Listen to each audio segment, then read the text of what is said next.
Government school में पढ़ाई नहीं होता, इसका मुख्य कारण क्या है? मुख्य कारण बताइएगा। गवर्नमेंट स्कूल में पढ़ाई नहीं होता तो इसमें सबसे बड़ी कमजोरी जो है वो आम लोगों का है। हम लोगों का? हाँ। क्या कारण?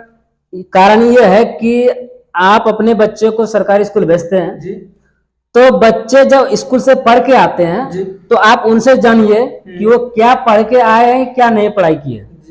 उसके बाद अगर वो ढंग से पढ़ाई अगर हो रहा है उसका तब तो ठीक है, अगर आप कहीं त्रुटि आए तो आप जाके स्कूल में बोलिए, मास्टर को कंप्लेन करें, कंप्लेन कीजिए। अच्छा, अकेला करने से अकेला कंप्लेन करेंगे मास्टर से तो क्या हो जाएगा सुधार?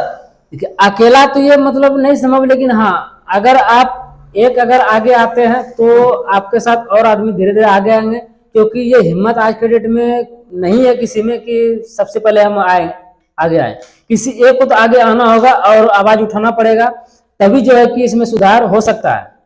आप इंग्लिश मीडियम स्कूल में भेजते हैं बच्चे को जी।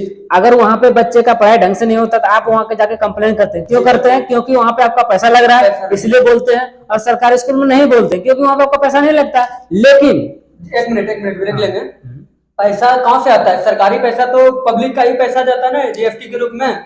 तो इस चीज को समझना पड़ेगा ना। इस चीज को ग्रामीण नहीं समझते हैं कि ये पैसा जो सरकार जो मास्टर को तनख्वाह दे रही है वो हमारा ही पैसा से वो मतलब उसको तनख्वाह मिल रहा है, और इस चीज को समझना पड़ेगा। और जाके मास्टर से बोलिए कि मेरा बच्चा पढ़ाई में कमजोर है, मेरा बच्चा मतलब सही ढंग से नहीं पढ़ पा रहा है, आप इसके ऊपर विशेष ध्यान दीजिए। अगर वो नहीं सुनता है तो आप उनके ऊपर कार्रवाई कीजिए, कंप्लेन कीजिए। हाँ, ऊपर जाके कंप्लेन कीजिए। शिक्षा विभाग का जो भी ऑफिस है, कार्यालय है, आप वहां पे जाके कंप्लेन कीजिए, लिखित के रूप में जाके कीजिए। आप 10 लोग 20 लोग जो गांव के लोग हैं सब मिल के एकत्रित होकर के अपना आवेदन वहां पे दीजिए तो कम होगा।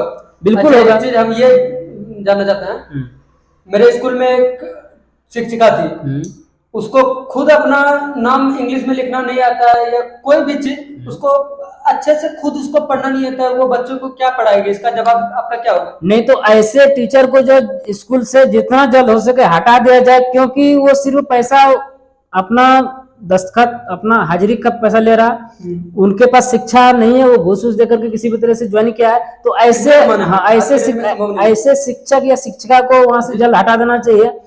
और ये तभी संभव है जब आप आवाज उठाएगा। जब तक आप आवाज नहीं उठाइएगा तब तक तो किसी को कोई मतलब नहीं, क्या हो रहा नहीं हो रहा, सब बस अपने मजे में है, किसी को कोई मतलब नहीं है।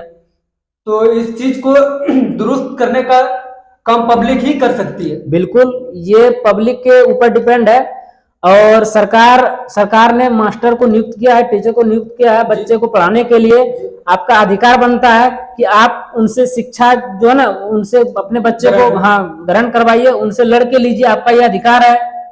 जो ये अधिकार आपको सरकार दी है, उसने तो नियुक्त कर दिया, और आपका फर्ज बनता है ना कि आप उनको अच्छी तरह से बोलें कि नहीं मतलब ये ग्रामीणों आप कानून जान गए कि किस तरह से सरकारी स्कूल में पढ़ाई बच्चे का होगा। आप लोग आवाज उठाइए और एकजुट होकर आवाज उठाइए, ताकि अगर मोटा एक्शन लेंगे, ताकतवर एक्शन लेंगे तो वो एक्शन स्वीकार होगा और आपके बच्चे पर विशेष ध्यान दिया जाएगा, पढ़ाई अच्छी होगी। सरकारी स्कूल में सरकार कितना निरीक्षण करेगी, कितना जांच करेगी कहाँ पढ़ाई होती नहीं होती है।